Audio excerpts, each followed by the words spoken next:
I just wanna love you, yeah. Baby, you and I, it's been a while. I just wanna love you, long time, long time, long time, long time. I just wanna love you, baby, you and I, it's been a while. I just wanna love you. Hello everyone, Chit Chat with Juju is back. It's been a while since I posted a video, and I want to apologize to my viewers, but I have my honey bun with me today. How y'all doing? It's been a minute. So we're going to get right to it with the questions. There's a couple of them. This may be a two-part video because there's a couple of them. So, I see this question here. It says, how was it like raising your eldest daughter? Was it hard in the beginning? What's the advice you can give to the fathers who has to fill the big shoes of an absentee father to care for the children? Okay, so this is what I would say to this. Honestly, in the beginning, I don't think it was hard. I think it was more of a helpful deed to me. It gave me a lot of strength. Yeah, but guess what? Now I don't put the diapers on backward anymore. So you see, I used to put backward diapers on. So look, I think it helped a lot. It kind of, got me ready for what was to come, even if I didn't even know what was to come. I always said to myself, I would never, ever get with a girl with kids. Never. What made you? What did that? Love, man. Love. So imagine if I would have been like, that kid's back up. I would have never been here right now. I would have missed out on all of this piece. Not only that, and I said that I wouldn't marry a Haitian guy. Yeah, she did. But oh my gosh, I mean, again, not to down any other nationality, but I couldn't be with anything other than, because there's things that I have to explain to you just understand. I understand. And that goes to show that you have to have an open mind. You just never know what God has for you, right? You never know who or what God has. You would have missed out on all these pixies, didn't it? A lot of pixies, man. Yeah, a lot of people. You would have missed out on all this Haitian. Yeah, because I didn't want to marry you. Look, so basically, it got me ready for this, and in the beginning it was smooth because honestly, I can tell you this, it wasn't much drama because the dad was not involved, so that was like out of my mind. Now, if he was in there, kind of like creating tension, creating problems, I'm just saying at that time, I probably would have been like, no, you know what, I knew this wasn't for me, I need to get out. But I think what's very important is you as the woman, as the mother, you need to be in control of the situation. You need to understand what you want. You can't have, someone in your life and you have a baby father or an ex that keeps butting in and out of your life and making, creating issues. Well, the problem is, just a little bit elaborate on that question.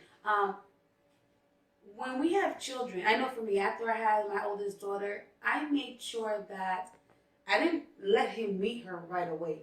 It took some time. I wanted to make sure that it was someone that was going to be there. Yeah. It's important, ladies, that we don't just bring anybody around our children because you don't know what their intentions are. You don't listen to anyone watches your children. And not every guy you date or you're messing with or whatever you want to call it, you bring them around your kids because you know what? They will mimic that when they get older. And what could you say to them? You can't say anything because you've done it, So you have to be careful who you bring around your kids. But when I thought that it was time for him to meet Deidre, now, let me back up a little bit. When I met my husband, her dad was not in her life about 3 or 4 months. And he stepped in and took care of her. Although he didn't meet her, but he took care of her, like financially. He stepped in, buying diapers. I mean, he was there.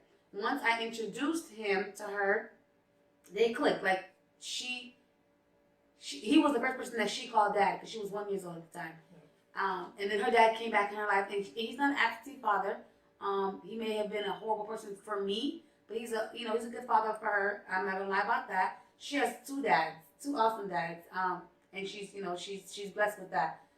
But it's all about you making the right decision. You can't just bring any person around your kid. And I think my husband has did an awesome job raising Deidre because she lives with us. And I think advice I can give to anyone that's coming into a relationship like this is to just be yourself.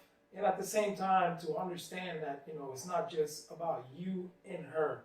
the child is there. Are you giving advice to the men? Yeah, to the men. Oh, okay. The child is there, and you just have to embrace this relationship that you have with your wife. Because now it's not just you, Your girlfriend. Now it's not just you and her. It's you and her and that child. And you need children. Yeah, with children. So I would say that you can't be selfish. You can't run away when things get hard, because now you've taken on a different responsibility that you need to stand up to. Treat that child as if it was your child. And the thing is, it comes natural, because once you spend that time with that child, you change diapers, you have fun together. It becomes your child. You build a bond. It is automatic connection, and everything just comes natural. And the crazy thing is, no one, if I didn't tell you guys, no one even knew that my oldest was not my husband.